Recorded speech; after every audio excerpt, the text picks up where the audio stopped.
welcome to another episode of Kill James Bond. I am November Kelly. I'm joined, as always, by my friends Abigail Thorne and Devon. Inside man? Yeah, sometimes. That was the first thing I was going to say. I was also workshopping a homophobic Inside Man title joke, yes. Inside man. Inside man is Hell what yeah. Nurse Peggy says to me every time she sees me. Hello and welcome to Kill James fucking Bond. Nurse Peggy, I Peggy. sure hope she does. I gotta Hey, go. Nurse Peggy, if you're listening to the pod, fuck off. It's robbery season, and as What's such, up? I thought it would be fun if we did a movie after Dog Day Afternoon that is very much in dialogue with Dog Day Afternoon, kind of a spiritual sequel in some ways. It's in dialogue with Dog Day Afternoon in that Dog Day Afternoon is literally mentioned in the dialogue of this movie. One of them says the phrase, I saw Dog Day Afternoon. Yeah, it's in conversation with Dog Day Afternoon in exactly that way, in that like everybody looks down the camera every 5 minutes and goes, damn, this is a lot like Dog Day Afternoon. It's a parasocial relationship with Dog Day Afternoon. That's right. But we saw Inside Man, and this is a Spike Lee joint. Hello, Mr. Lee. First time on the podcast. Love your work. Brother of Christopher. It's an interesting family relationship. It's kind of like adopted. the Bosley adoption Yeah. in Charlie's Angels 3. This is the only Spike Lee film Exactly. I've ever seen. Really? So can you tell me a little bit about what is a Spike Lee joint? Okay, so Spike Lee made Do the Right Thing, which you may have heard of as this kind of like snapshot of New York American racial discord and disharmony, right? Also maybe most famous for the biopic he did of Malcolm X, also Okay. with Denzel yeah. Washington. Cool. And a bunch of other stuff that isn't as good, like Crooklyn or Girl 6, but like he mostly tends to make films that are sort of like less commercial than this. Inside Man is a real kind of exception in his filmography, in that it's one for the studio, right? Okay. Yeah. And this is his highest grossing film by far. It doesn't typically make a straight action movie, and instead of being one that is sort of like about social issues, is about particularly like African American life, this is just I say just, it's a heist film that Spike Lee manages to get some Spike Lee stuff in. Okay. There are some wonderful shots in this. Yeah, absolutely. Well, very we excited start with a very Spike Lee thing, and because like he has a lot of patterns that show up in all of his films. There's one particular shot in this that I'm going to talk about. But one of the things that he likes to do is have an actor look like straight down the camera and do a dolly zoom. And as they explain what their deal is. And so we start with Clive Owen, guy I love to see. Love to see Clive Owen. Fuck, hell yeah. Clive Owen being a Sigma. Mark Strong. yeah, Mark Strong. Yeah, the Bond who never was. Clive Owen, you may know him as Mark Strong. From Shoot 'Em Up? Yeah. Doing a not very good American accent, but he's trying. The problem with Clive Owen doing accent work is that he has such a distinctive voice that it always sounds like Clive Owen. Yes. Yeah. And he says, you know, my name is fucking Dalton Clive Trumbo Owen. or whatever. Yeah. Yeah. Yeah. I'm Clive Owen. I love to heist. Yeah. I'm dedicated to the art of heisting. I'm a heisting samurai. Mm-hmm. And I'm going to do the perfect heist because I can. Because I'm sick, Yeah. nasty like that. I've figured out how to do the perfect heist and I'm doing it. And these are my reasons. Number one, money, obviously. Number two, I'm having a good time. Yeah. I'm enjoying myself, okay? What's wrong with that? First rule of heisting is have fun and enjoy yourself. You know, Yeah. just relax and be yourself Exactly. out there. And as we're pulling the camera out on the dolly, we see that because he's been in like total darkness, that behind him is this like wall of cinder blocks that he's very close to. He's in a very small space. Yes. And he's like, I'm in an enclosed environment right now. Yeah. But it's not prison. And you'll just have It's a to wait tiny and cell, see. but it's not prison. Yeah. I'm a man, and I'm inside somewhere. Well, but I'm not. find out I'm where not this man is inside inside. prison. But what am I inside? Let's find out. Yes. I'm not inside the clink, but I'm inside somewhere. Yeah. Okay. This is the thing. We I wonder. right. It's an easy movie to crispened potato snacks in a lot of ways. I thankfully I don't Well, yeah, it detest does also myself on tell that. you halfway through what's going to Yes. happen at the end, Yeah, which is yeah, quite yeah. cool. But so we start with it does. with having done that little monologue. We then get the opening titles, which are fantastic. Like, I cool. really like these. I want to compare these to Heat, right? Because Heat is also the crew assembles to go and do a heist. But where in Heat, it's like, here is Neil Corley. He's like moving different. He's like sort of set apart from the city because he's the only one who looks like Robert De Niro. Here, all of the shots of these sort of like crew of sort of anonymous guys in painter suits getting into a van are very, very distant. They're sort of like top down. They blend into the city. It's like a work van they're getting into, and it's interspersed with these like close up, like sort of bottom up shots of banks and financial institutions and Wall Street. We are 2006. This is before the financial crash. Yes. Just before, which is an interesting time to be doing like America, money kind of movies. Yeah. Well, and maybe it's just that the symbolism hits different now. I think it's both. I think we can give Spike Lee credit for being a kind of like lifetime hater of Wall Street, and there is as well. There's like still a kind of like a social dimension to all of this. Like the shots of the gigantic American flag on the New York Stock Exchange. There's a shot of like a bronze plaque of like a merchant sailing ship on one of the banks, and I think it's a really interesting choice in a heist film to make the bank look like threatening and the robbers not. Yeah, right? Well, it sort of makes us side with them. Yes, because they're the little guy. This which huge is nice, kind of edifice, and it's all like none of it's like sort of modern, like sort of glass and steel. It's all like marble, sort of like giant carvings and edifices and stuff. The kind of monumentality of that. The soundtrack to that is interesting as well because it's this Bhangra song. Which is from a film called Dil Se, which is about like a suicide bomber falling in love with a government bureaucrat. It strips. It got some criticism for like stripping the nationalism out of that song, right? But it's interesting because there's no kind of Indian or South Asian references other than this. It feels kind of out of place. Yeah, it does. And there's something about this that, much like Dog Day Afternoon, it's making claim to a kind of New Yorkness, and it's defining that New Yorkness with like being cosmopolitan first, right? Yeah, there's a line later on where there's an unknown language being spoken, and Denzel Washington says, well, this is New York. Somebody on the street knows what language this is. Probably the hot dog guy. Let's go find out. Absolutely. But yeah. Also, all the robbers are wearing masks, so we can't see their faces at this point, which is going to be important. The only one who we do recognize as he enters the bank is Clive Owen. They belong to this kind of like international cosmopolitan proletarian New York that is like infiltrating the big scary monumental Wall Street New York. Other thing as well, on the side of the van, and this is a movie that was not really designed for like pausable high definition streaming. But on the side of the van, if you pause, the logo says it's like painting firm, whatever, and the slogan is "We never leave until the job is done," which pretty good. I really like because unlike the Ocean's films, you can work out the whole thing from like what it's given you so far if you want to, and when you go back and look, you don't feel like it's cheated you.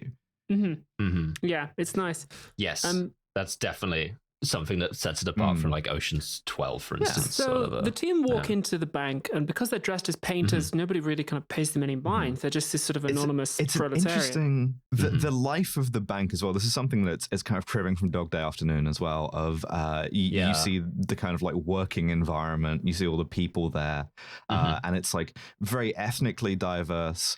You've got like there's like a father and son. Who the son's like playing on his like fucking PSP. Black. There's like a Hispanic guy. There's like the most Sikh fella working the most Italian American woman you have ever seen in your life, yelling into a Bluetooth headset, and I'm just like, oh my fucking god, hell yeah. And goes right. Clive Owen uses some infrared torches to discreetly knock out the CCTV, just because it goes zip and like turns the cameras off. At which point the rest of the crew pull out the guns and they're like, they pop some smoke and they're like, everybody down or we'll shoot you in the fucking head. They're very aggressive with this. Very aggressive. I was saying this is sort of the yin to the yang of a heist we've seen so far, where the yin, and I don't know if there's any sort of implications between yin and yang that I'm missing here, but this is the sort of the half of the heist where you're like, oh, hey, we're here for the bank's money, not yours. All right, you've got a cool story to tell. We'll be gone in 5 minutes. Don't worry. We don't want to hurt anyone. Whereas this is like, I am here to kill. I'm here to kill. I'm barely being held back by how many big wads of cash I'm putting in my fucking bag. And the second my hands are free from wads, I'm going to start killing. Clive Owen throws a rabbi to the floor. He does. Again, he does, diversity. One of the lines, by the way, here is, you have 4 seconds and anyone still standing gets shot, which is distinct. Like, again, you compare that to we're after the bank's money, not your money, right? It's like, we're still comes in hard. Yes. Yeah, exactly. Yeah, they do go hard. Overwhelming force. A passing cop sees the smoke coming out of the bank doors. Clive Owen puts a gun in his face and says, I've got hostages. Anyone comes near the bank, we'll fuck you up. He doesn't just say that, right? Because there's a few things I want to get into here. First of all, most unrealistic part of the movie, the NYPD just walking around doing any cop stuff. But the cop sees the bank full of smoke, opens the door, as you say, Clive Owen puts the gun in his face. And then he does some more accent work. And what he says is, I have got hostages. You fucking cops come near this door, I start killing people. I'm not fucking kidding, man. We have big plans, you know? Because we've heard him talk and like everybody gets shot thing, and he wasn't doing this accent. And the really funny thing is that he's doing this kind of like Balkan accent. Nico Bellic from GTA 4. Pan-Slavic kind of attempt at something here. Like, let's go bowling. Let's just sketch out the next sort of like half an hour of this episode. This guy functionally opens the door wearing a like red flag double eagle bandana and says like Dua Lipa, Granit Xhaka, bunkers, serve as dog person, and every NYPD officer is tied up for the next hour. Like, what the fuck could this guy be? What the fuck is an Elbonian? I don't. So the call comes down to our detective. It's Denzel Washington. Yes, and his partner, guy I love to see, Chiwetel Ejiofor. Love that guy. Great British actor. He went to my school. Did he? Yeah, Sick. Genuinely. Fucking posh boy. Yeah, I fucking love this guy. He's cool. Compare this to any other like heist cops as well. That what they're doing is that they're sitting around like talking absolute shit. Denzel is on the phone to his also cop girlfriend. Have the most beautiful woman in the entire world. Having a beautiful kind of cop like girlfriend, you say? Interesting. Having a kind of like quasi-sexual inappropriate phone call with her at work where they're making plans for the evening, and then their boss comes in and is like, hey, are you guys cops or what? Because they are robbing the fucking thing. That's not like they're robbing the bank right now. That's not like coked up Pacino being like, these guys are good, you know. They're sort of like also Chiwetel Ejiofor's response to that is like, oh man, you rumbled us. Denzel as well in this is great because so he's on like suspension or whatever because he's like, because of something. He's suspected to have like stolen some money from a check cashing bust, and we don't know whether or not he did it. We don't know whether or not he's corrupt or not. And the manner here is interesting as well. Reminds me of another Denzel Washington role where he plays Easy Rollins in Devil in a Blue Dress. It's like a very particular kind of like African American masculinity of a generation where it's like definitely charming, avuncular. He has the fucking same little hat as well. He has a pencil mustache. Yes, I was going to talk about the hat. He The looks very cool. suits as well are another real choice here. It's like very, very debonair, and there's some menace in there later, but for now it's like, okay, sure, this is the like predominantly this is a charming man. And this is his chance to sort of, you know, not be on probation anymore. It's like, well, the guy who normally does bank robberies is on holiday or something, so, you know, get down there and earn your way back into everybody's good books. And he's like, oh, okay, cool. Oh, shit, okay. My notes say, cops roll up American style, which is to say theatrically. I love this bit. I love the shot. Yes. My favorite shot of the movie, 11 minutes 27 in, is like a perfect piece of cinematographic comedy because we get 3 shots in sequence, right? We get like normal NYPD car pulls up. like big SWAT team truck pulls up, and then one of the little like 3-wheeled parking trucks, the tiny ones, pulls up as well, just as the punchline. All hands on deck, baby. Yeah. They got everyone. Fucking mobile command posts, the sirens, tight streets as barricades, well. loads of armed cops. It's like Wall Street too, so it's really tight streets, really tall buildings. The news like vans are here. It's all kicking off. It's like nothing like, not to bring Dog Day Afternoon back up, which we will be doing frequently, but like Dog Day Afternoon's bank is one floor, like quite small, squat kind of building in the semi-suburbs. Whereas this is like very much middle of the city. Yeah. I think we find out later on that this is like the founding bank of this bank the chain. kind of bank that is now, the lobby of a luxury hotel. Yeah, and exactly. I'm also kind of wondering how much NYPD cooperation they got for this, because it's very, like, it's well drawn in terms of, like, grounded New Yorkness. Yeah. It's giving a lot of, like, guyness, a lot of masculinity, a lot of kind of working class affect. All of the SWAT guys are walking around chewing gum in, like, unbuttoned vests and stuff. And I think it's, like, there's a particular like lens, so to speak, that Spike Lee has on like New York, and particularly Manhattan as well, that really like gets cops, and not in a way that's complimentary, as we'll get to. But so meanwhile, in a very, very nice, incredibly lush wood paneled office, Christopher Plummer. I want this kind of office. Fuck it's really yeah, cool. Christopher Plummer, guy I love to see. Christopher Plummer, doing a kind of Ted Turner mustache. Big on mustaches, this movie. He's the like chairman of the board of directors of the bank that is being robbed. He gets the word, and this particular branch seems to unnerve him. He's like, dear God. He's like, oh shit, that's the one we forgot to put any security in. Oh no. I was doing this bit extendedly. It's like all of the money is just on like tables out there. We had the bank vault coming in like a couple of days' time. We were so excited to get that put in. Yeah. Fuck, so we cut together the cops sort of like staging everything outside and the robbers working inside. And it's all very, like I say, like New York. You could, it's the greatest city in the world. You could see anything from a person celebrating a bank robbery that's just occurred to a plane slamming into one of our trade centers. Only twice. And so far the robbers herd everyone into the basement, which has the vault in it. And they take all of their cell phones. These are flip phones because it's 2006. And one guy, of course, tries to be a hero. One of the most British looking fuckers of all time. Yeah. It's like Peter Hammond or something like that. Yeah. It's like I forgot my mobile telephone at home today, or something else Britishly. He's not even British. I don't know why we got onto this. Just looks Angloid. he just has British physiognomy, unfortunately. The thing I really like is that Clive Owen like looks at him, takes himself into a side office with like frosted glass and like has it out with himself, this kind of like, what am I gonna fucking do about this guy, comes out, then drags him in the office and kicks the shit out of him. Yeah. He just is like, did you fucking really leave your phone at home, mate? Or are you about to die? So he just like grabs a bunch of the other bank workers' phones and starts going through it looking for this guy's name. Calls him. Very smart. Just calls him. Yeah. It's like a funny song as well. Gold Digger is the song. It is Gold Digger.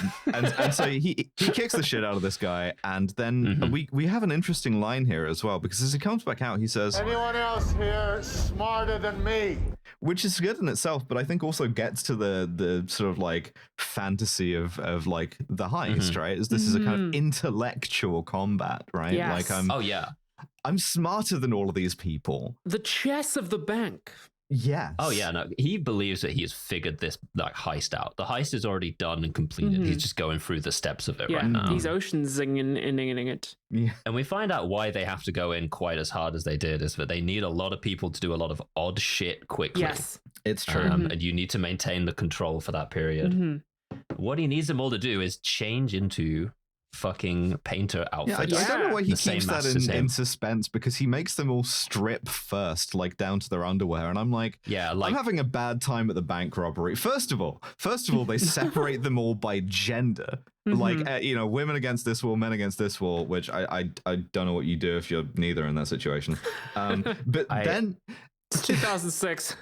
I think they just split it out by like who works for the bank and who doesn't. No, then they also segregate them by gender. I think they get one of the female robbers to come and take the old lady's clothes off when she's not cooperating. Yeah. So, which I guess is the sensitivity robber, right? Sensitive to the DEI heist. I don't love being sort of like in the bank robbery, and then they announce that it's penis inspection day at the bank robbery, and the doors are sealed. Yeah. There's a bunch of Guardian columnists and the leader of Scottish Labour who resent being tied up with trans hostages. And like, look, we should never have to be tied up with a transgender hostage. It's actually a disciplinary thing if you're a robber and you like walk out of a room where there's a trans hostage because, you know, you think that's... Anyway. So... I left my penis at home, I swear to God. Somebody's beating the shit out of you. Well... But also, when the old woman is like, I don't want to take my clothes off, Clive Owen's way of reassuring her is to say, oh, yeah. Lady, believe me, this is the only situation I'd ask you to do this, which is like that's not nice. The reassuring misogyny or the reassuring ageism. Yeah. Don't rob me and insult me. Yeah, which is fair. But so, as you say, the deal is they're going to disguise the hostages as the robbers, like in The Dark Knight, except The Dark Knight was after this, so this invented it. Yeah. Yeah, and this is better. Yeah, outside, Fraser, Denzel, and his partner arrive on scene. Willem Dafoe is the police captain. Yeah, he's in charge of the SWAT guys, the ESU. Now that's a guy I love. The fuck. Yeah. I will say, problem with Willem Dafoe at this age, I don't believe it. He looks like someone's deep faked Willem Dafoe's head onto some guy.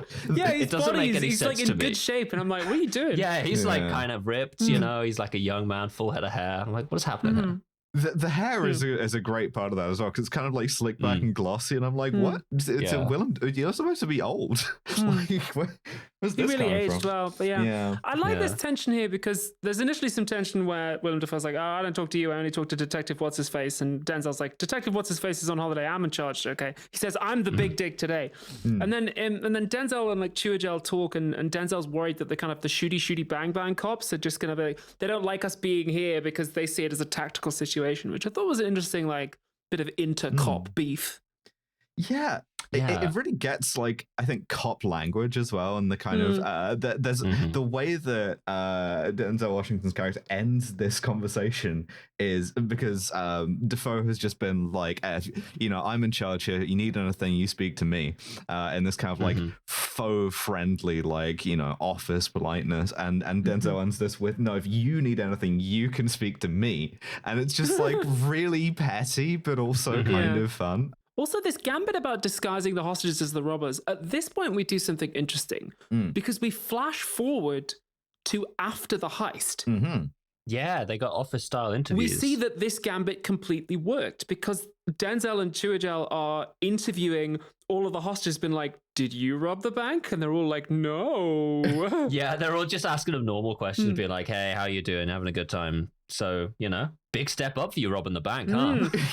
Yeah. I didn't rob the bank, mate. And he's like, they're doing so many one of bits. you did. I think my favorite like character establishing bit is when they're interviewing the old woman and they are both charming her by being like, we know you robbed the bank, you know? Just like really fun. And we also, I mean, to skip forward slightly, we see later on that as they're storing the hostages in rooms around the bank, they also like, they're blindfolded, they make them stand up, they shuffle them around, and occasionally robbers are like cycling in and out of the hostages. Yeah, this is so good. They have like, you know, everyone's got an alibi is the idea, and it's just really, really fun that like we see that this completely worked. And we introduce a fun game here, which is that like occasionally when we cut to the hostages throughout the film, we see their faces, and we get to know all of them like briefly in a short way, but also we don't know who the robbers are until the very end, apart from Clive Owen, which I really like. Really good.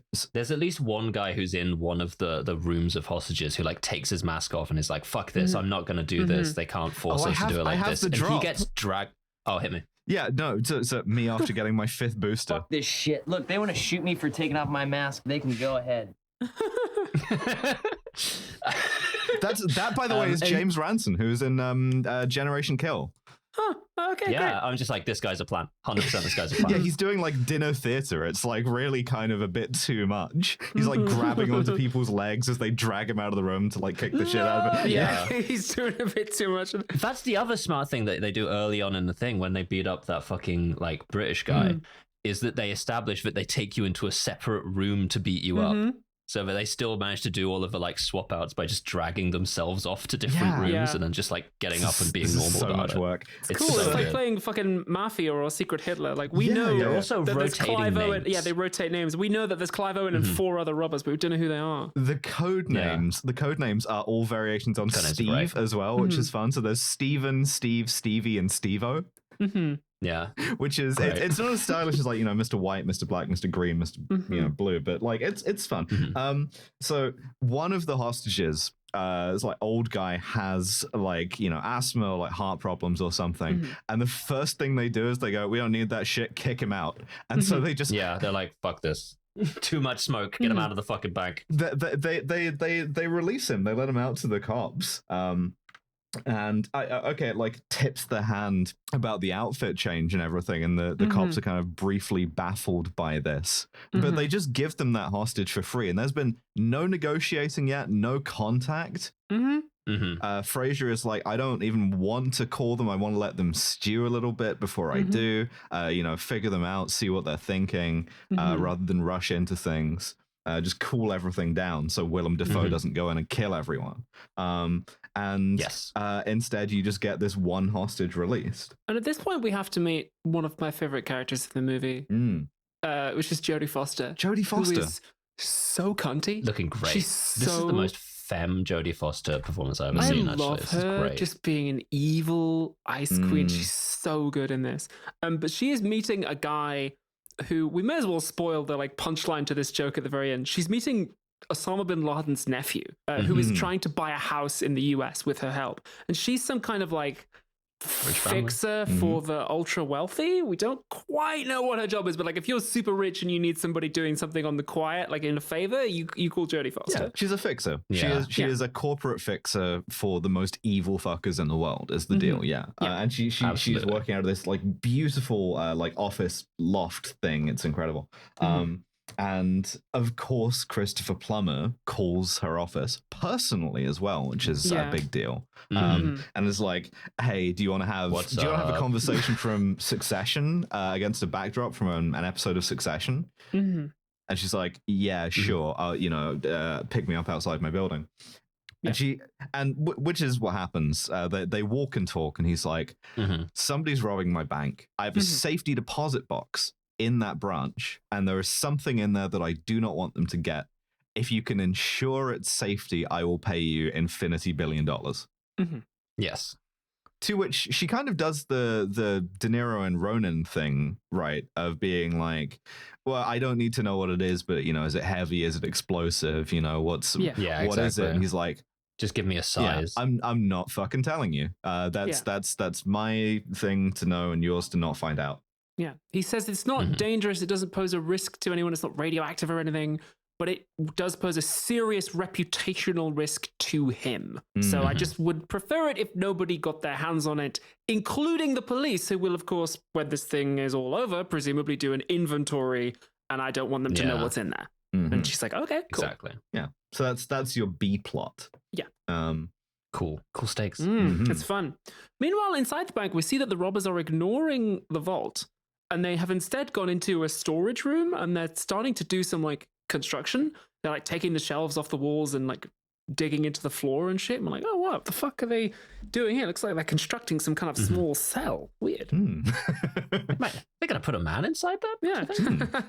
Yeah. Curious. I don't know. No, they're just completely ignoring the vault. Like they're just not picking any money up at all, which I really do like. But at this point, 9/11. Oh shit! Damn. Did that happen? Yeah, 9/11? it did, and it shapes this movie because the Sikh hostage gets pushed out the door with like a big like drawer from a desk around his neck and a note written on it, and the SWAT guys panic and they see him when they take the mask off and they go, "Oh shit, a fucking Arab, and they think that he's carrying a bomb, and they yell at him. They're very specific about this as well. It's not couched of her. They literally go, "Oh shit, he's an Arab." I mean, no one's ever accused Spike Lee of being subtle. It is also it's a post 9/11 pull from Dog Day Afternoon, where the cops like arrest the black security guard hostage. Of the cops are still racist. Yeah. This is not an Arab guy. This is the Sikh guy. He's called like Vikram or something. And in the movie. He gets like handcuffed and bundled away. His turban gets torn off in the midst of this. Willem Dafoe gaslights him later on as well. Yes, I really like this. He does. They sit him down to interview him. It's the two detectives and Willem Dafoe, and when he says, this guy, called me an Arab, Defoe says, I don't think you heard that. There was a lot of confusion. Everybody was very stressed. And this is like, that's so real, right? As that kind of like cop gaslighting. And you get this really shameless sort of manipulation from everyone else around that table of all of them, like all of the protagonists here, like Denzel and Chiwetel as well, are just both like, no, you just give us the information and then maybe we'll see if we can find your fucking like turban that you're religiously required to wear at all times. The way that they try and frame this, first of all, is like there's a bunch of hostages still in the bank. Don't you feel morally responsible for to crazy. Talk to? The other one is and this is Chiwetel Ejiofor's line. I could apologize on behalf of the NYPD, but that wasn't us. We're detectives, right? Yes. So trying to like draw that line of separation to be like, okay, we just like, we work for the same people and are the same, but we're not the same though, because I'm different because I was standing watching it happen. Absolute fucking NHS ass answer here. It's like the meme of the girl on one side and like everything is labeled like smooth jazz, and then there's a guy on the other side and everything is labeled like really intensely like separated out micro genres or something like that. It's like that, but for cut that wasn't funny. But anyway, the note that was around Vikram's neck says they want buses. They want jets waiting at JFK. The deadline is 9 p.m. tonight, or they're going to execute hostages and blow up the bank. Don't come in. There is one other thing that I want to talk about. They put that drawer in the middle of the like command post thing while they're thinking. Yeah, true. But so we also have to deal with the kind of like post 9/11 dynamics of racism in the US, which is there's one other line that Denzel's character has, right? Because the Vikram, the Sikh hostage, is like, it's bullshit. This happens to me all the time. I can't go to an airport without getting like randomly selected for screening and stuff. Yeah. And everyone thinks I'm an Arab. Everyone thinks I'm a Muslim. Everyone thinks I'm a terrorist. And Denzel cuts him off by saying, "I bet you can get a cab though," which is. That's the fucking Jontron thing. That's the Jontron thing where he was like, "Oh, you can get a Big Mac not wearing a hijab. You're free." Like, shut the fuck up, dude. Wait, the Big Mac isn't wearing a hijab? I think you have to not wear the hijab to get the Big Mac. That's my understanding. The McDonald's when did this come in? Is but so it's well, that's why we're boycotting them, I think. I'm not familiar. It's interesting as like opposing these two kind of like competing racisms of not being able to get a cab, and a lot of New York City cab drivers stereotypically South Asian, versus being like, cavity searched every time you go in the airport. It's sort of breathtaking in the sense that it's affronting, right?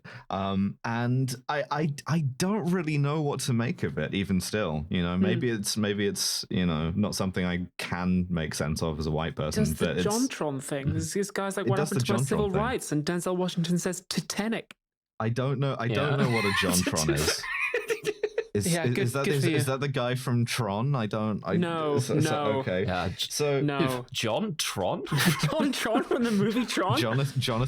Tron? I think he was played by Kurt Russell in the remake. That was pretty good, actually. So they put the thing in the command post, and at this point, Christopher Plummer shows up, and he's really playing up like And he dumb goes, rich guy. Can we? Yes. He's very patrician. He's like, oh, well, this is my bank officers. Can I help? And one of them says, oh, they want like a 747. There's no way they're gonna get that. As Denzel's trying to like shut him out of the thing and usher him away, and he's like, oh, I mean, I could get them a plane if you wanted. He says, would you like me to arrange a jet for you? And then they all just look at him, and he's like, oh, okay, I'll fuck off now. He's like, oh, I might have misunderstood something. Meanwhile, he's in there like looking at everything they've got up on the big board and everything, and it's And Jodie Foster's gone to see the mayor. She's gone to see Eric Adams. He calls her a cunt. Yeah, he calls her a magnificent cunt, and she says thank you, which is girl bossing. This was the way in which you were expected to girl boss in 2006. She's like, can you just get me down to the crime scene and tell them to extend me every courtesy, please? And the mayor's like, fuck you, okay, well, like, oh, New I don't York's wanna do built on that. special gems.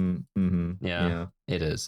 So what they're going to do is, because they need food. All the hostages have been in there for hours. They send out another one with a request for food. They're just giving hostages away at this point. And they still haven't like talked to the negotiator yet. My understanding is that they don't actually even send out the request for food, that this is something that the hostage negotiators do on their own. No, they send somebody out with a note. Saying like, sorry, like 50 hungry people need food or whatever. Makes sense. So the cops are like, all right, what we do is we get them pizza specifically because we can bug the pizza boxes. It's not like an individual meal. You have to gather around a pizza box. So we're going to hear some conversation, right? And they say this all around the drawer that's just been sitting in the middle of the command post the whole time. Yeah, it's very clever, actually. Smart. Yeah, it's cool. And so they do this, and they hear what Willem Dafoe thinks is Russian. And he like deploys... Thus begins the Willem Dafoe racism hour, which begins now and does not end.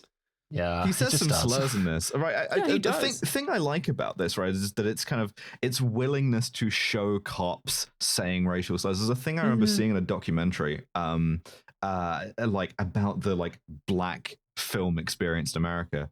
I can't remember who says it, but about seeing The French Connection, right?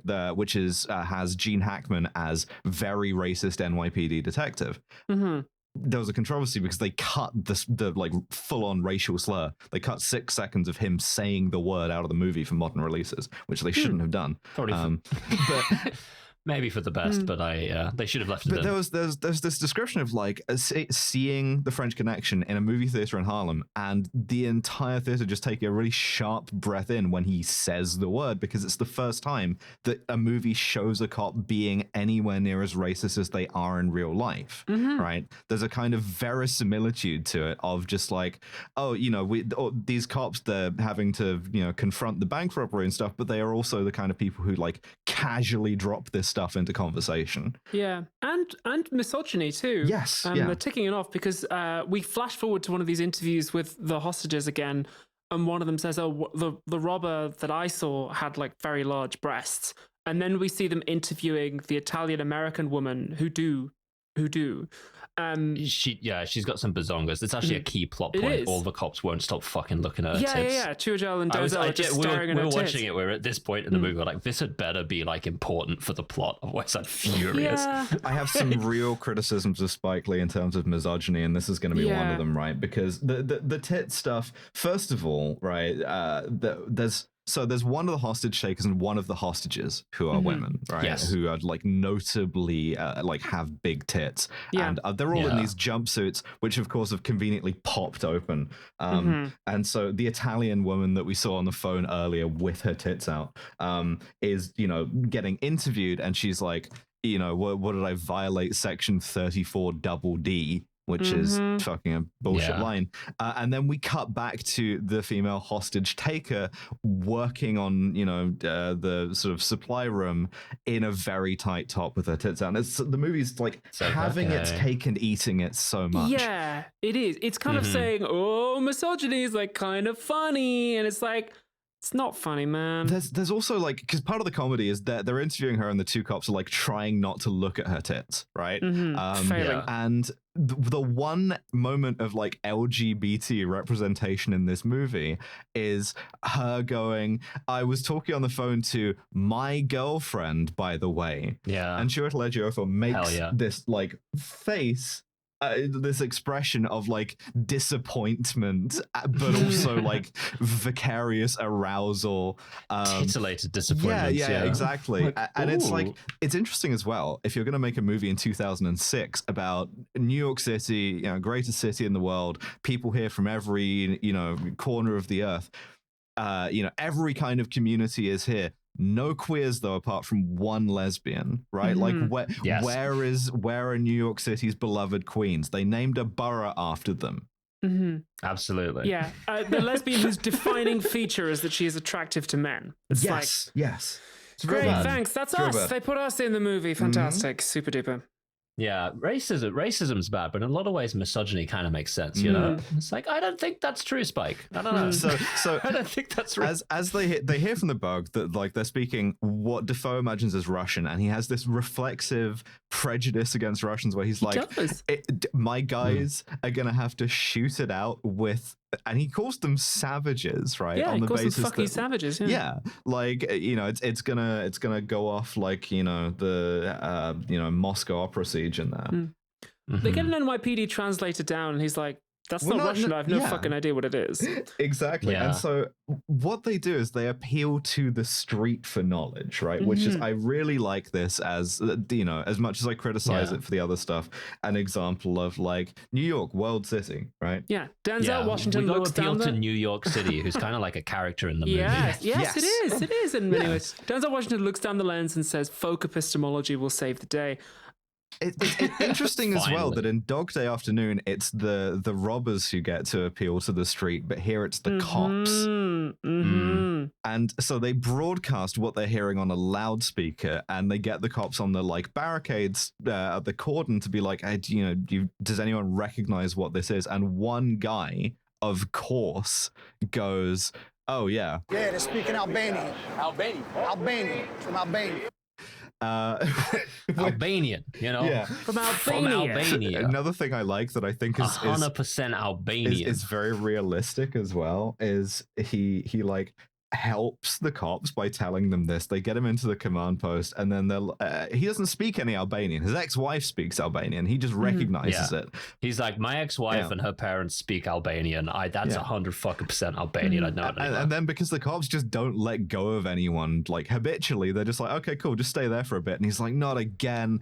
And I love this idea, this just like beautiful like bit of backstory there of like, this is a thing that just happens as you try and help the cops and you just get jammed up for hours for no reason. It's perfect. This movie kind of doesn't have a terribly bright view of Albanians, because one of the cops tries to call the Albanian consulate to get a translator, and then she says, "I can't get through to them. They want to charge us." And I'm like, hell yeah, go off, Albanian consulate. Yeah. I didn't get it. I was ringing up. They were speaking Albanian the whole time. Yeah. I don't know what the fuck was going on. Yeah, well, I rung these guys up. just kept talking about Dua Lipa. It's weird. But The builder has to call his They ex-wife. were like, look, the eagle's got 2 heads. How fucking sick is that? I'm like, all right. That's better than ours. We've only got 1 out here. yeah, and so they call him this guy's ex-wife, which I guess vindicates them for keeping him around. And 10 out of 10 smoke show. yes, Love the this most character. beautiful woman in the world. Dua Dua Lipa. Lipa's here. Dua Lipa. Enters the My friend who's just in Albania tells me that every woman in Albania looks like this, which is Hell yeah. crazy to me. We got to do a live show in Tirana. Yeah, fuck it. Why not? We'll go to Tirana before the North, I think. the Albanian authenticity tour.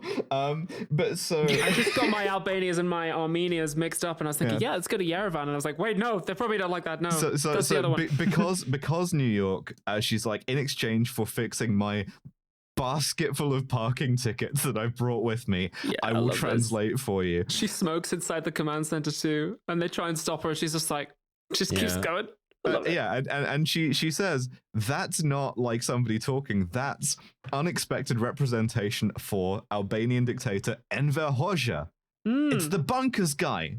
That's Hoxha, baby. Yeah. I'd know him anywhere. She specifically says, I recognize it from communist propaganda. I have me. the drop. If you want a summary of Kill James Bond. Communism is great, capitalism is evil, Lenin, Marx, blah, blah, blah.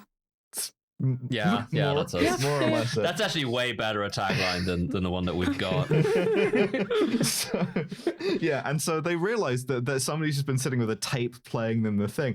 My favorite thing about this, right, is so inexplicably, Denzel is like, the last time I had my Johnson pulled that good, it cost me $5, leading Dafoe to ask $5, and he says, Tijuana, don't ask. My brother in Christ, you brought up the $5 Tijuana blowjob. You worked that into the conversation. You like. I also like that Willem Dafoe says like 5, entirely deadpan. It's like just like. Takes this seriously, for real? But by the way, in the bank at this moment, it's like a quiet moment, and so they've separated the kid who is playing on his PSP, and he's playing some sort of GTA. PSP game, so like he's playing an extremely violent GTA sort of analog that they made specifically for this movie. And here's the thing that I'm gonna say, right? Spike Lee was born in 1957. So that's what I'm going to say about that. Because this kid is not a realistic 2006 kid. Yeah, he says, what's bussin'? For real, no cap. Fortnite. There's an interesting thing here, right? Because as he references 50 Cent as well. There's a specific thing here of Spike Lee making a criticism of video games, mass media, and like hip hop specifically as glamorizing violence. But there's, I don't think it's a very like coherent criticism either. But I think there's also a thing here about positionality that we can get into, because Dalton Trumbo, or whatever the fuck his name is like pulls a pallet of cash out of one of the vault shelves just to sit down on, which is a cool move, and sits down and talks to the kid. And the kid's like, well, you're trying to get paid too, right? And people have been calling Spike Lee a sellout for as long as he's been making movies, pretty much.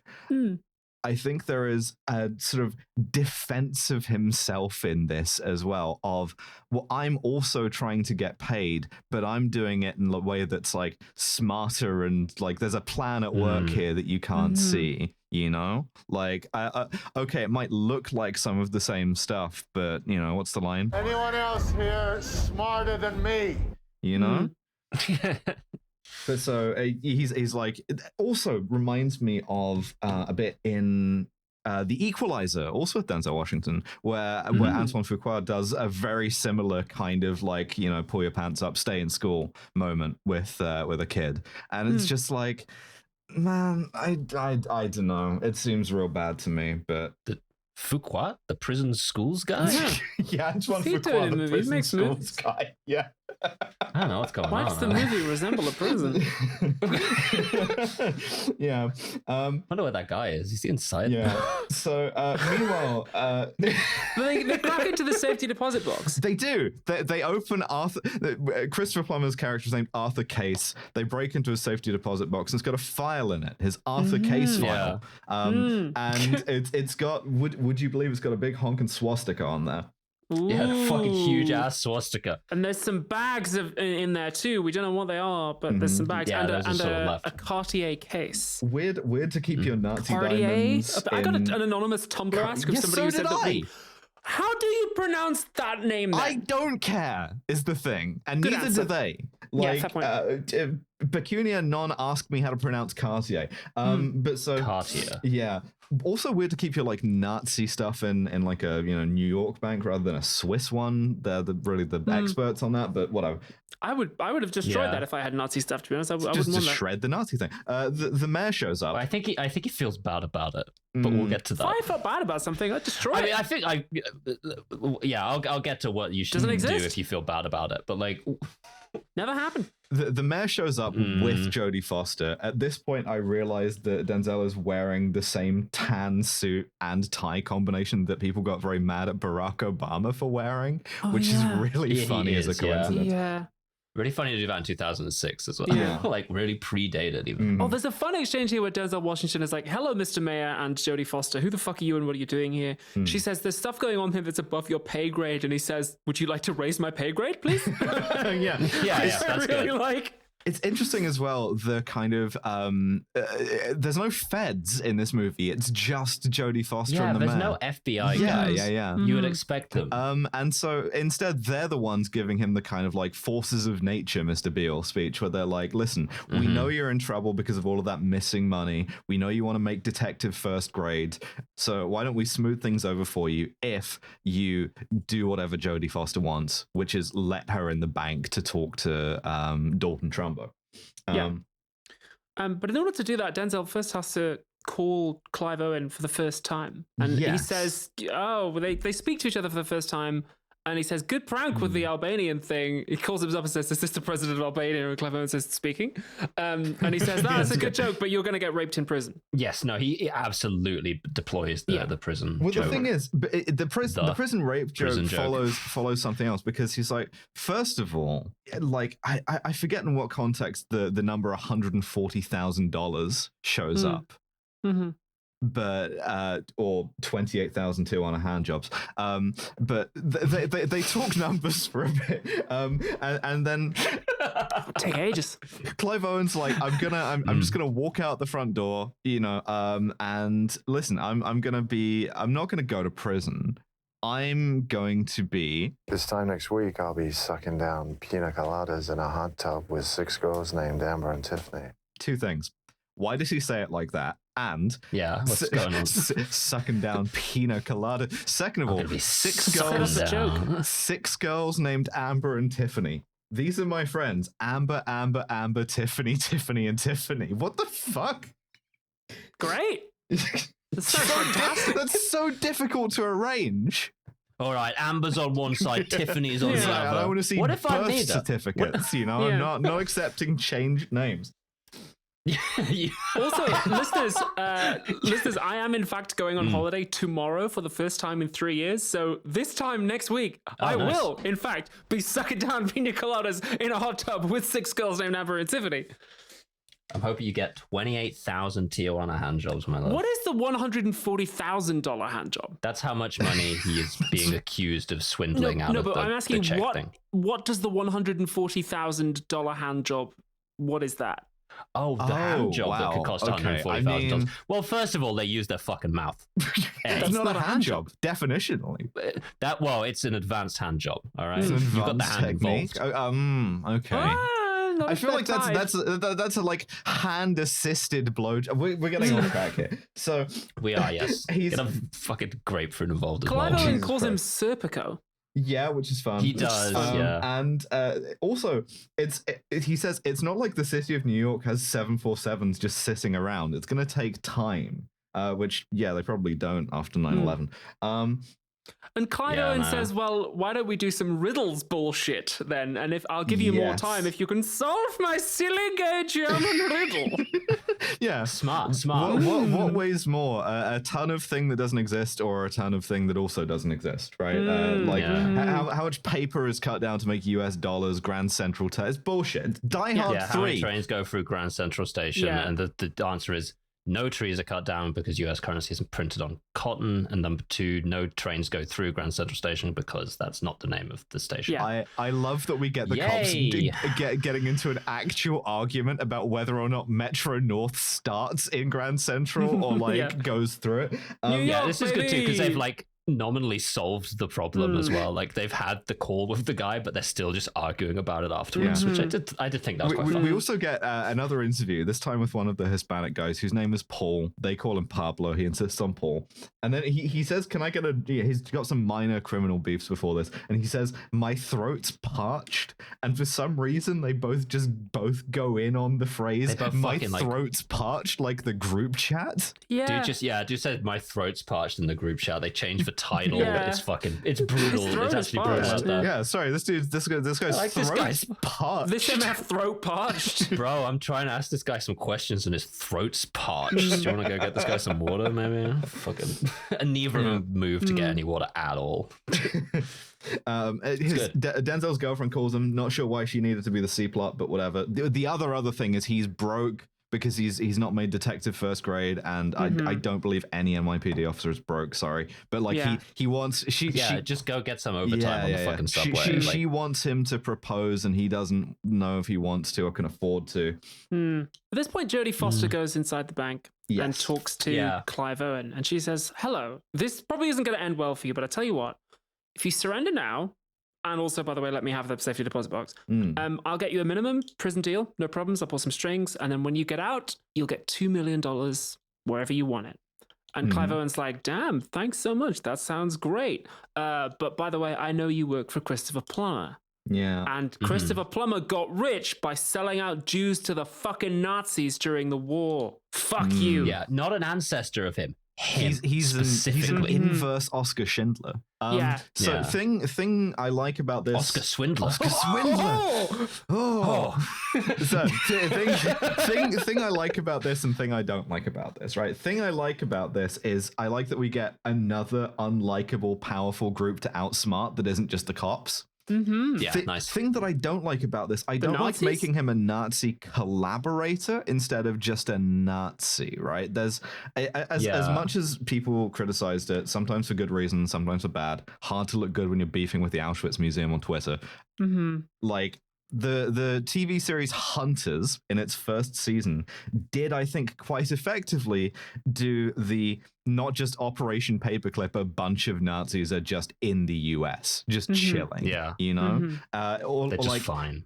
I don't know, the really effective use of horror in Marathon Man of Laurence Olivier playing this Nazi war criminal who's just on the street in New York, and this kind of like mortal terror as a Jewish woman like recognizes him, right? There's so much you could do with that, and particularly with Christopher Plummer, the guy from The Sound of Music, to be like, this guy playing a Nazi is like, it's leaving money on the table here by not doing this. I do like the message, and I think it's a particularly pertinent message now, that all those who collaborate with fascism will be found out and punished. Yeah, for sure. And you will deserve it. They do say that as well, because she's like kind of rhetorically just like, oh, so it was like, murder war out, and he's like, yeah. Yes, exactly. Yes. Yeah, definitely. So he says, "You're not blackmailing me, I'm blackmailing you right now. And when I'm done, I will walk right out of this building on my own fucking sweet time. But for now, I'm staying inside, man." So yeah, so she leaves. She talks to Denzel after the thing, and he obviously she can't tell anything to him, so she's just like, "Yeah, I had a little chat with him. It was nice. All right, bye." And he's like, "Hold the fuck on. What happened?" Yeah, and crucially, she doesn't say. Crucially, he's like, "I'm not doing like a corrupt deal with you. I want to earn my promotion the honest way. I didn't do anything wrong in the like check cashing thing." And she's like, "No, but like whatever, I don't care if you got to help me out with this, or we'll destroy you." So at this point, he's on the cusp of figuring it out, because the thing that finally gets him is they've given a deadline, and then they keep giving more time. Yeah, Clive Owen keeps being like, "Oh, go on then," and he finally realizes he's being diehard 3'd. And he's having his time wasted. What causes him to realize this is Willem Dafoe being extremely Islamophobic. Yeah. Because he says, nobody ever gets a plane. Do you like, what about those? He uses an extremely Islamophobic slur, which, I don't know, you don't hear quite so much these days. 2006, it was like a lot more salient. Yeah, he refers to the Munich Olympics and is like, well, those at the Munich Olympics. Like those guys. But yeah, Denzel realizes, oh shit, like, he's stalling us. Yeah. He's trying to fuck our pussies. He's got us in a position where we think we're stalling him from killing hostages, but he's actually stalling us because he has no intention. He's manipulating us. Yes. Yeah. He's inside my head, man. Realizing that they've read the cops playbook. So he's like, I gotta go into the bank and meet this guy in person, check on the hostages. And so, having kind of figured this out, he does that. And again, Denzel Washington has a great time playing a character who is wily. Gladiator 2, also a great example. So he goes in there, and by the way, when he meets him face to face for the first time, this is where you get we both saw the movie Dog Day Afternoon, that this is a lot like. He's like, you've seen Dog Day Afternoon, you know you're not getting a plane. right? Like he pulls out the whole bullshit. He's like, "You are bullshitting me. What the fuck is going on?" And on the way out of here, he fucking goes for it. Yeah, he does. He tries to attacks get him. Clive Owen's mask off. Yeah, like this is great. He puts his hand out to get the handshake, grabs it, just fucking pulls it in, tries to get the mask off. It's really good. It's the first genuinely like a disruptive, unexpected thing that's happened to the plan. And ultimately, like one of the other hostage takers gets him at gunpoint. The guns are like really, really cheap, like airsoft guns, which is cool. And he's like, also Clive Owen calls him Kojak at this moment, which is having also called him Serpico, which is I don't know naming what cops. that refers to. Telly Savalas played this detective Kojak on TV for a number of years. He's literally just naming cops at this point. It's like seeing a doctor and being like, "All right, house." But instead, like a different one of the robbers comes up and goes like, "All right, fuck you, man." And they get him out of there, and he goes, "You are bluffing me." And Clive Owen says, "Answer me this, copper. Would a man who's bluffing you let you walk away?" I reckon not. Off you go. But, and then he closes the door. To be clear, at this point, Clive Owen is tilted. He is tilted, and so he's fuming. He is. They have this little argument in the lobby immediately afterwards. They're like, "You just pulled your fucking mask off," you know. So what they do is they kill a hostage. You know, first of all, Denzel sets himself up for the Dipshit of the Year award, which is consistently won by cops, actually. Because he goes back to the mobile command center and he's like, "I gave him every excuse to kill me and he didn't do it. Why? Because he's not a killer. He's definitely not going to kill anybody. I stake my career on it." At which point Clive Owen calls and is like, "Yo, get this on TV," and executes a hostage. Yes. So, oh, shit. Oh, no. Yeah, they do the like, shoot him. You see the blood come out. Yeah. And then you get... you take it off. we get this shot. It's the shot. Yes. So like it's been in I think every Spike Lee movie since his second. The double dolly. It's got more dolly shots in this movie than fucking Barbie, but this is the special one. It's like you put the actor. I get it. I love it. You put the actor on a dolly, put the camera on a dolly, you move them both together. And he's tried using this for a bunch of different things. The way it looks is like instead of walking, they're just being moved with the camera because they are.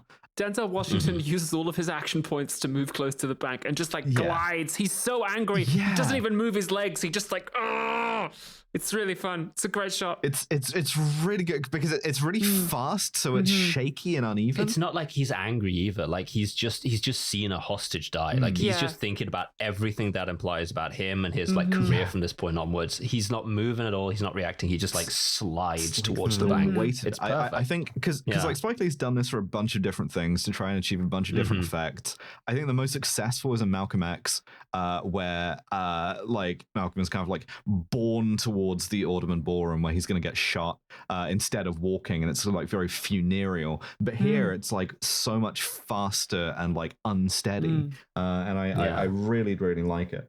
Really nice as an actor too. You don't even have to fucking walk. It's great. Yeah, just face sits like you don't have to have all that. Do I look like a dipshit when I walk? Am I walking in an unnatural way? Am I walking in the character's way? Doesn't even fucking matter. I'm on a dolly. Great, easy peasy. Would the character glide like this? He would. He would. Yeah. He's a vampire.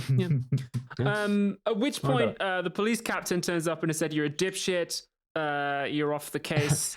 Guess who's in charge, bitch boy? Yeah, Willem Dafoe, the Green Goblin himself, is in charge now. They walk in there and Willem is basically just like with all of his boys like loading up the guns, being like, shame it didn't work out. Because the thing is that we skipped over a bit because after getting sort of like transported to the doors, Denzel's like, "Hey, shoot me right now." He like pounds on the door. He's like, "What the fuck are you people doing?" It's like really like Harry Dubois, like the suicide cop kind of method of being like, "Hey, shoot me in the fucking head right now." And I've gone into the hostage situation. I put a gun against my own head. And I'm like, "You want this, don't you? You wish that I'd fucking kill myself, don't you?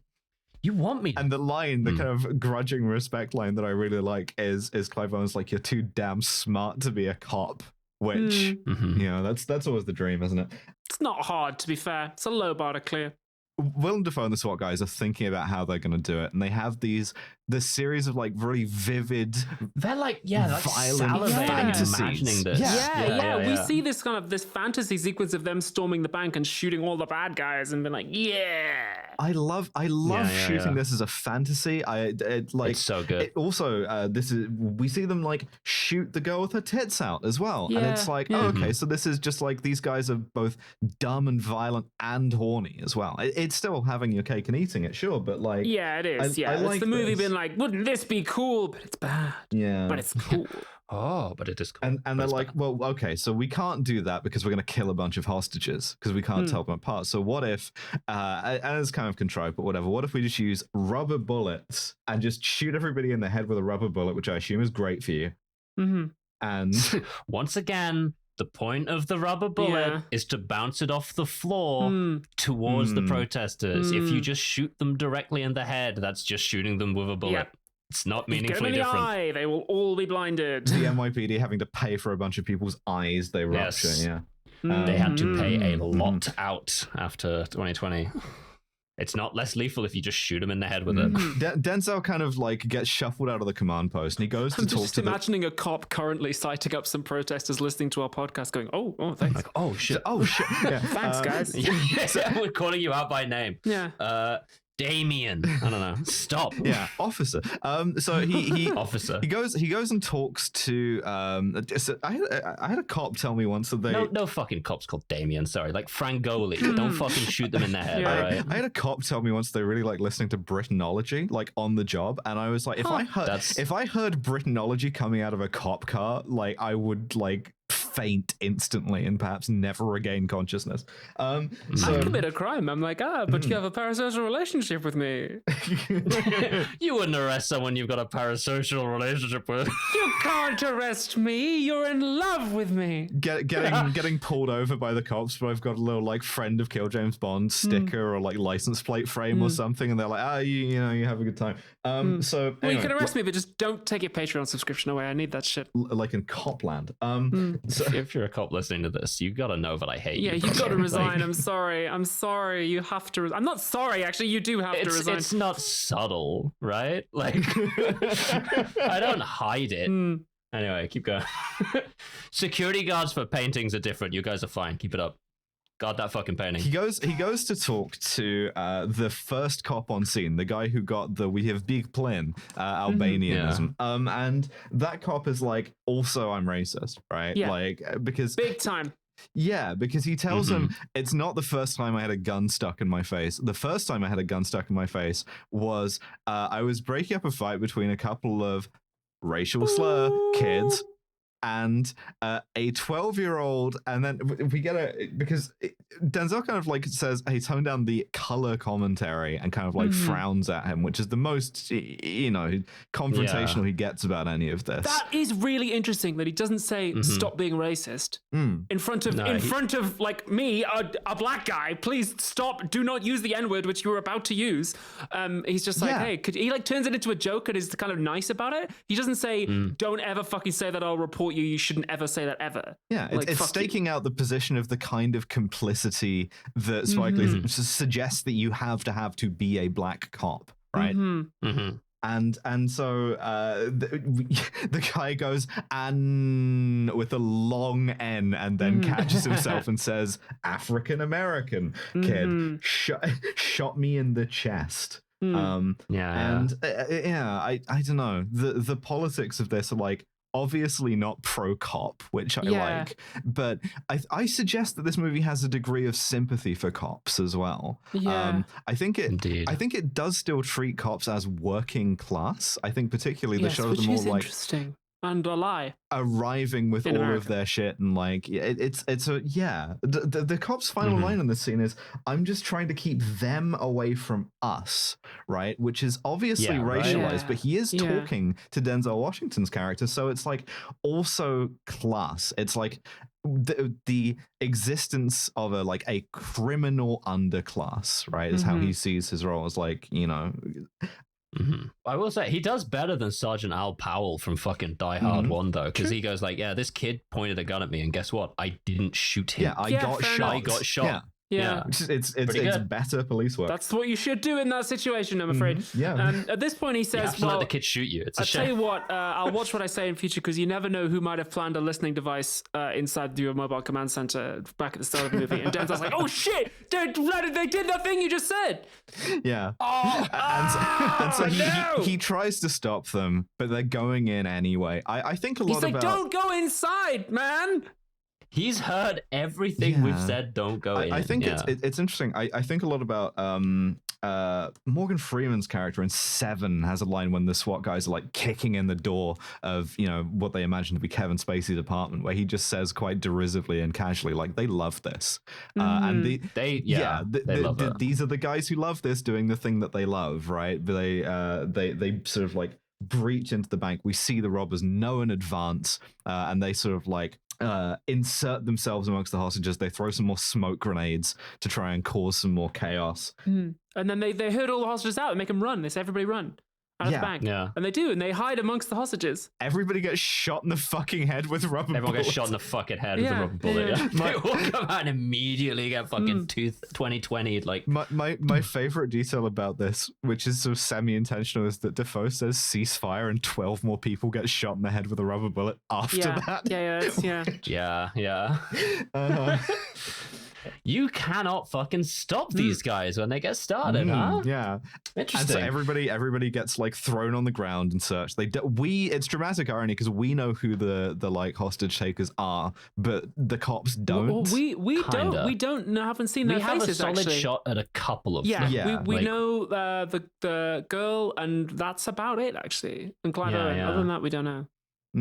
But so obviously, like everybody's getting handled extremely roughly. We see the security guard be like, "I work at the bank. Nobody's listening to me." Everyone's stressed. Another great example of cop gaslighting, of saying "listen" a bunch to someone who you aren't listening to.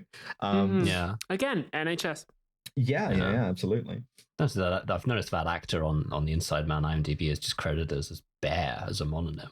It's pretty funny. Hell yeah. Hell yeah. Shout out to Bear. Shout out to you, Bear, if you're listening. Everybody gets searched. Everybody gets herded onto buses, and they search the bank. And they search the bank. This is the funniest fucking line of the whole movie, is from Chiwetel, who goes, "Hey, they forgot to rob the joint." Because they go down to the fucking vault, and there's just like nothing is missing at all. Oh, fuck. I forgot to do the robbery. Me leaving the bank like, fuck. Yeah. All the money. I just got so caught up in it. I was having so much fun. I was just having a good time. I'm not in bank robbery for the money. I do it because I love it. They find all the guns, which are like fakes. They're replicas. They're like toy guns. Yeah, so it's like, I like that is something that like I noticed in the start. It's like, it's kind of shitty prop work. It's like, no, it's meant to be. They also find a sheet and a squib. The execution was fake. Which is like, damn, you only had one go at that. Good thing it worked. Yeah. Yeah. But it means that Denzel Washington's character was right all along. And but they can't even really make a charge stick because no one's stolen anything as far as they know. Nothing is missing. They've just got a bunch of guys upstairs. Like, they did beat the shit out of that one British guy. Yeah, so you got like assault, I guess, but like that's true. They tied some people up, kidnapping maybe. And thing I like is we jump ahead a bit and we see his captain, his boss, who is like, "Are you guys cops?" in the beginning, says, "Nobody's breathing down my neck to come up with answers. I'm not going to breathe down yours. Just bury it." Yeah. He's there like, "Look, nothing got stolen. You got no victims. You got no robbery. You got no suspects. Fuck it, bury it. Who gives a shit?" All the hostages established an alibi for all the other hostages because every single one of them has at some point seen one of the robbers' faces tied up with them, and it's just like, well, no. Every time we think we've identified one of the robbers, somebody else is like, "No, they were with me." It's so fucking good, actually. I mean, if not for the Nazi thing, this movie does essentially posit that you can just kind of fake rob a bank for free. Yeah. The Nazi thing does kind of prove important, though. No one's found the Nazi thing yet, which means that as far as Jodie Foster's concerned, he's kept up his end of the deal. So as that quid pro quo, they find the missing money, and he deliberately does not ask where as well. Yeah. There's one detail that Denzel has observed, though. He's like, at some point, Clive Owen had a very distinctive pistol, a .357. He says, we never found that. Where is the pistol? It's more than he's also just like, well, someone did something. Yeah. Like something happened tonight. Like there has to be something that went on, right? This wasn't just a It prank. can't just be that they all went in there and did a social experiment and then all left. Like something was robbed. This is just some kind of improv scene happened. Yeah. Yeah. And everyone's just like, nah, whatever. If you can't find it, you can't find it. But he starts going through the records and he sees that there's one safe deposit box that is not on any records. Doesn't exist. Box 392. It's not on the records anywhere. It's just like, interesting. So he goes to a judge and gets a warrant. And it's like, hey, can I have permission to misgender the contents of this box? And the judge says, yes, I see nothing wrong with that. That's fine, actually. And I'm going to disclose it in the press, too. Great. He's wearing an even funnier suit. He's wearing a white seersucker suit with a bow tie. Yeah, that's fucking rules. And a fedora as well. It's like really, really good. And he runs into Jodie Foster outside, and she's like, again, detectives don't dress like this anymore. True. They wear a cap. It's so fucked. Bullshit. But so Jodie Foster's like, listen, you kept up your end of the deal. What's going on with the thing? You know, we sort of like, you're going to get your promotion, I'm sure. Found the money. That's a happy coincidence. So, nobody better find out about this, otherwise you're going to be in serious trouble. Remember how we were talking about the listening devices from the pizza boxes earlier? He has just taken one of those and he plays her back the recording of her being like, would you like to do a corrupt deal to conceal your misconduct? And him going, I have done no misconduct. What are you talking about? It seems Hello, Mr. Mayor. You're also in this conversation. And then the mayor is like, yes, do this thing, Denzel Washington. And he's like, fuck. Also, a bunch of the dialogue that he plays back to her was like cut from the earlier scene, so he's just got audio of her saying shit she never said, but whatever. Whatever. So he's like, no, I am blackmailing you, in fact, Uno reverse card. And she's like, fuck. Smart. And so she also comes up with an interesting excuse here. She's like, yeah, okay, Christopher Plummer got rich collaborating with the Nazis, selling out Jews during World War II. He did some evil shit and got wealthy that way. But half the Fortune 500 did that too. Like, they've all done evil shit. You don't get to be that rich without doing evil shit. So how about you let it go? And Denzel Washington's like, how about I pay you $5 and then we see what you do with that? Go fuck yourself. Yeah. That's a better line than what he actually says. That's actually a way better. It is. But so she goes to see Christopher Plummer at his extremely creepy and exclusive men's club where he's getting a haircut. Yeah. And she's like, well, I guess you're probably not going to hear much more about the Nazi stuff. Talk to Denzel Washington. He was fine, so. Well, specifically she says, so Clive Owen stole that envelope. Yeah, he's got the big swastika that says, I love being a Nazi informant. Signed Christopher Plummer. Christopher Plummer. But she's like, it's very, very helpful of the Nazis to give those out, to be honest. But she's like, he's not just going to stick that under he's not just going to stick it under his mattress. He stole that to blackmail you so that you don't come after him, which means he must have stolen something else from inside that box. And she's like, there's only one thing it could be: fucking diamonds. The box was full of diamonds, and he's stolen those, and he's got the Nazi envelope as collateral in case you ever try and come after him. And Christopher Plummer says, also, I did other crimes. One of them was a big ring. Nazi stuff? Yeah, that's bad. Just the start, but turns out. But there's a big Cartier diamond ring which belonged to like a friend of mine who I sold to the Nazis. And I feel bad about it, and I've been donating to charity ever since, but oh, boohoo, here's a big check. And she's like, I will take this check because I'm also evil. Yeah. Just being like, yeah. It's the same thing. It's like, the Nazis paid me off for my silence about them, like, killing my friends. So now I'm going to pay you off for silence about me having not said anything. And she's just felt like, and it's just like, this character has absolutely no reason to go against that. She's like, yeah, sure, cool.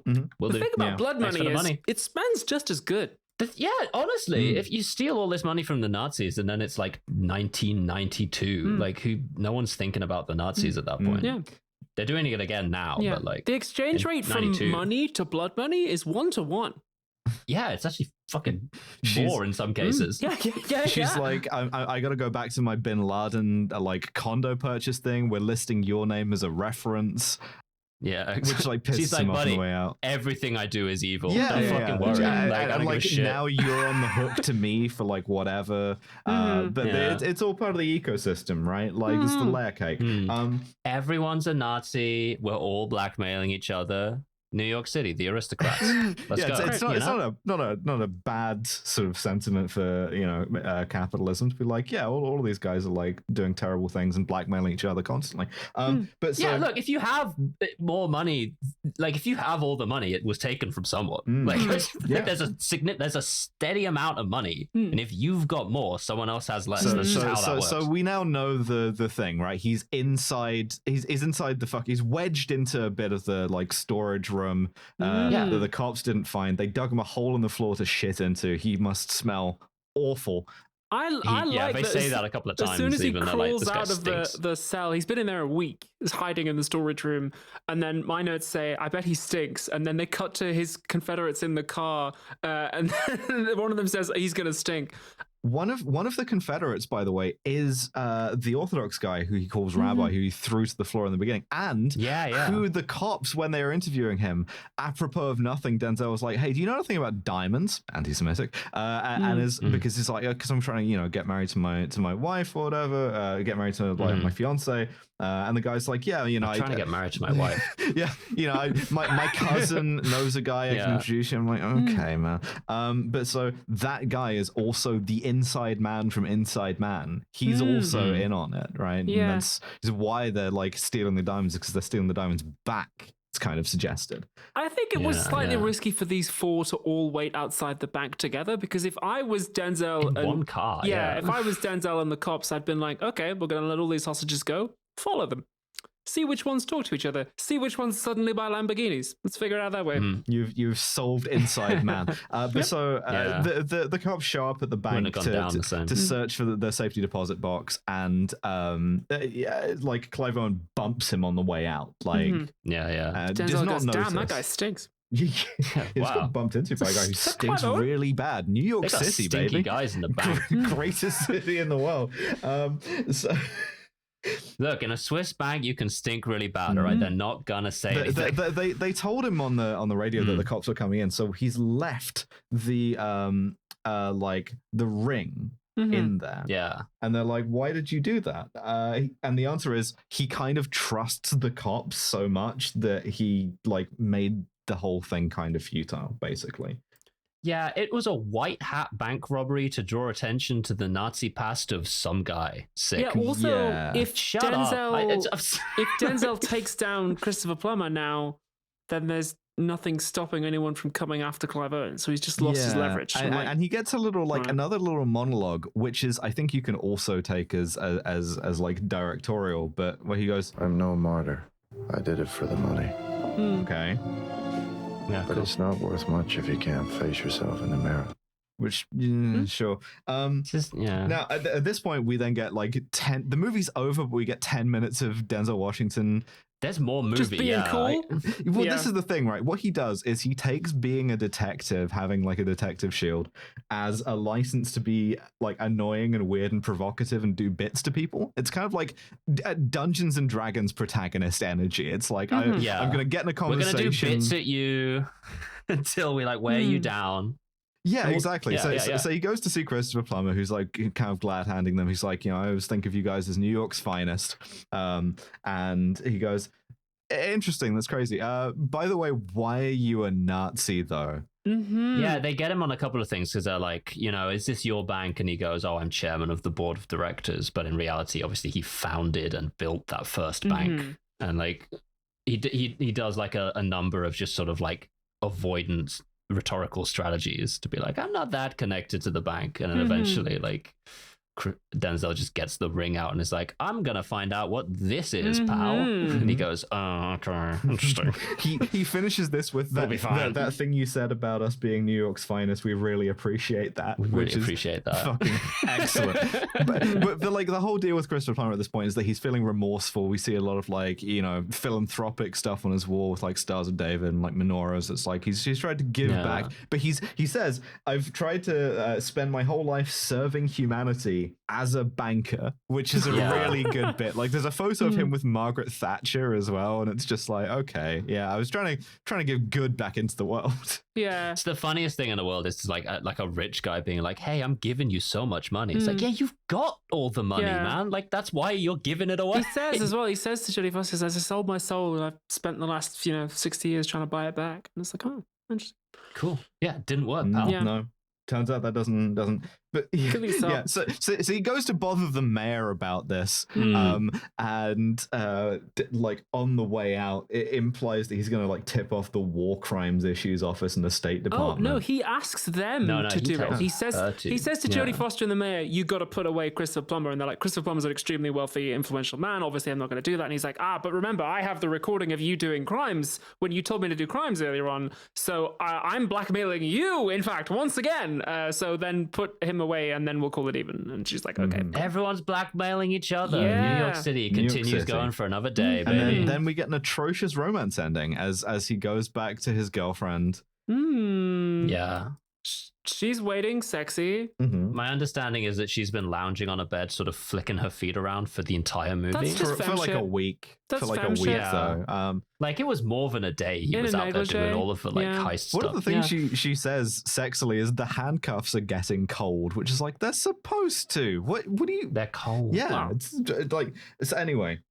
He's like taking off his like gun and his badge, and he finds one of the diamonds in his pocket from where he got bumped into by Clive Owen. So always remember to tip your hostage negotiator at the end of every heist. Absolutely. I like that it's ambiguous as to whether he's going to keep it. He's like, yeah. Well, we never actually a diamond. We never actually find out whether or not he was corrupt in the first place either. Yeah, we that know is that interesting. he said that he wasn't when he was recording it, but we don't actually know, and I do kind of like that.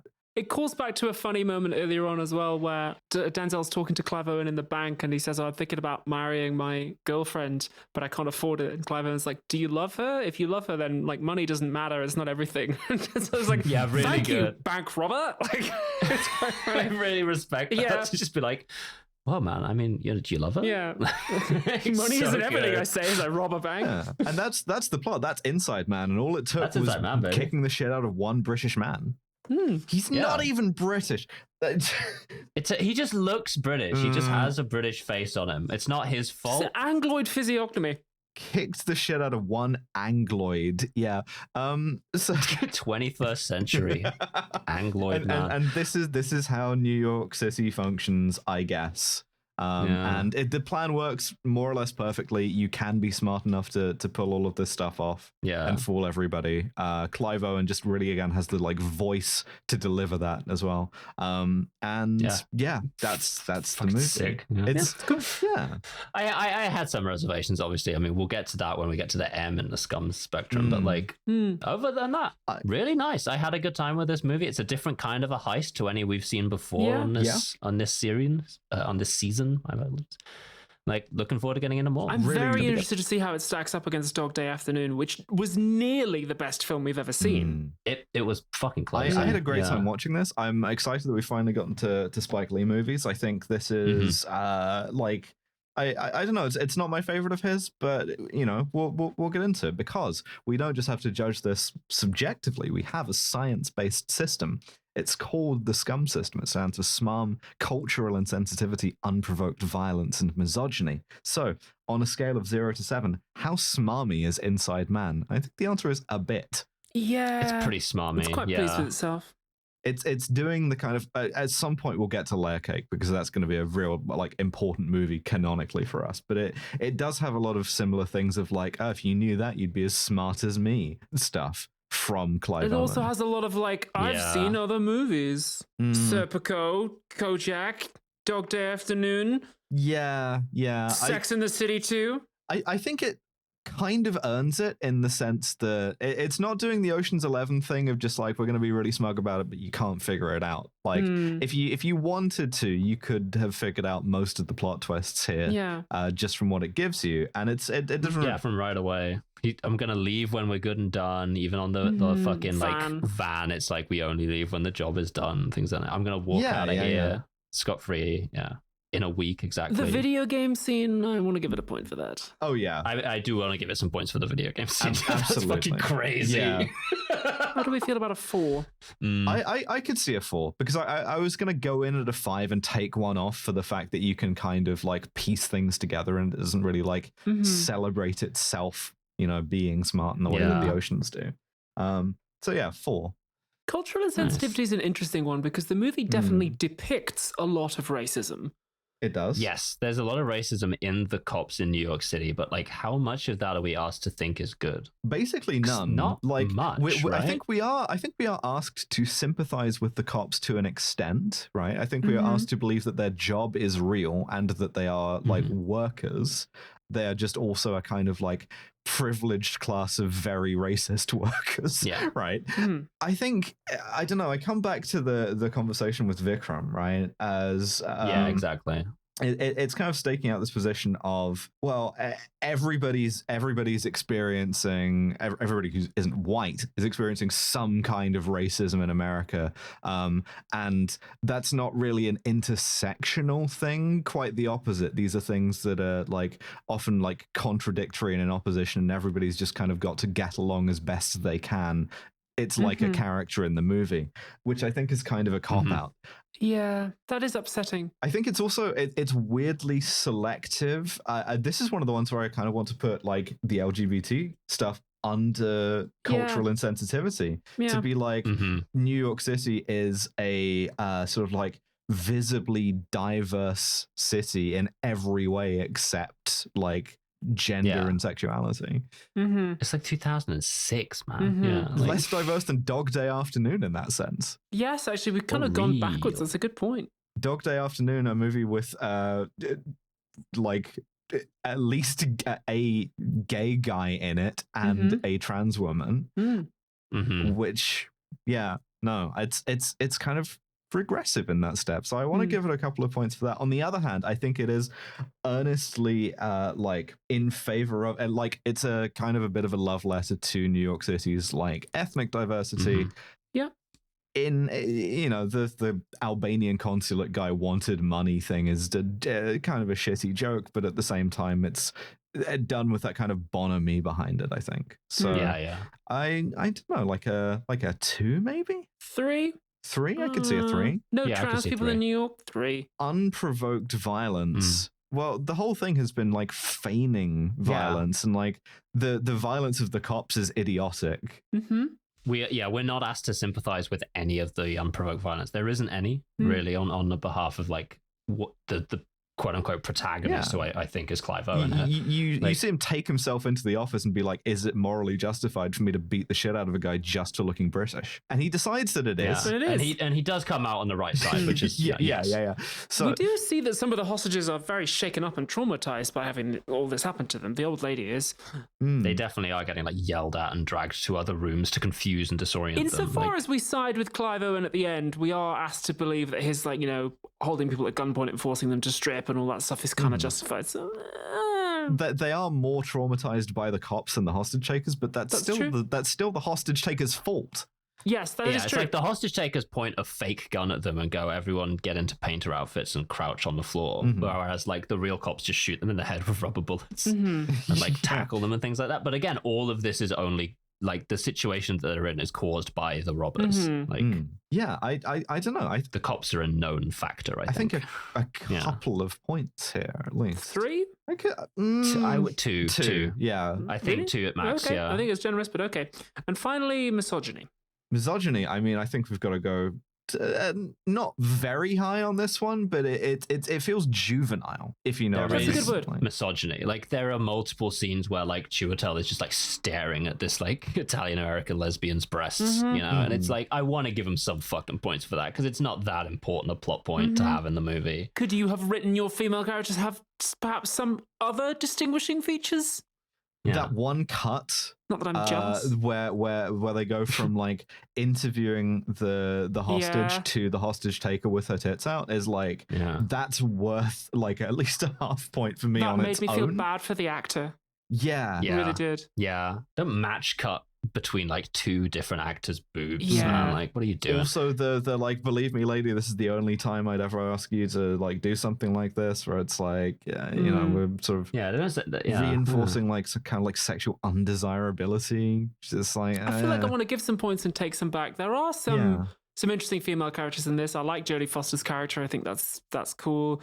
One of the cops is a lady, and she's shown to be like very competent and like no one really questions her ability to be there. So 4? I could see a 4. Yeah. Okay. I appreciate Jodie Foster's character because she absolutely could have been a man. Like, there's nothing about that character that is specific to femininity. Yeah. They absolutely could have made it a man, but they didn't, which is nice. Yeah. But again, that's assumed baseline minimum, so you don't get any points for that. Yeah. Well, that gives us a total score of 13, which is significantly worse than Dog Day Afternoon 7, but is still pretty good. It's actually exactly the same as the Ocean's 11 remake. I think that kind of tracks, to be honest. Yeah, I can see that. And the same as Die Hard, weirdly. Huh. Well, those are 3 entertaining films. I'll say that. So once again, the scum system never fails. Yeah, it's like a Daniel Craig Bond level, which I feel is about right. That tracks, yeah. Well, this is the most objective fucking system we've ever. It's so good. It's so good. I'm so glad we devised it scientifically. Well, that's Inside Man. And yeah, any sort of like addenda there? Double check. I don't think so. I think so. No. Perfect. As stated, if not for the Nazi thing, you can rob a bank for free as long as you do some weird, like, prison experiment. So long as you shit. put it all back. That reminds me of a Christopher Brookmeyer novel. I think it's called A Big Boy Did It and Ran Away, which does it like have like bank robbery as art piece, as like sort of street theater. So it's very fun. Anyway, that's Inside Man. Thank you so much for listening. We have a Patreon. If you subscribe to it, the next bonus episode is going to be this. What? Right? Okay. Let me double check. If you get into the Patreon, you can wall yourself up inside it. Listen to the podcast through the cell and then walk out. Those are the people who have the Well, There's Your Problem playlist and stop subscribing to the Patreon. Don't do that. Don't do that.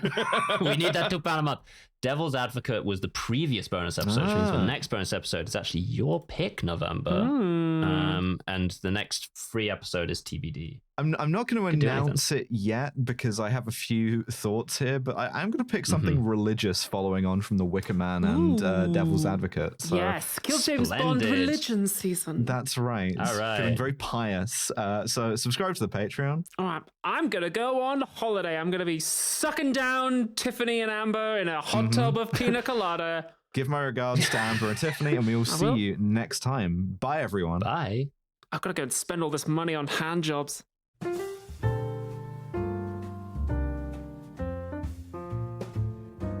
Thank you for listening to yet another episode of Kill James Bond.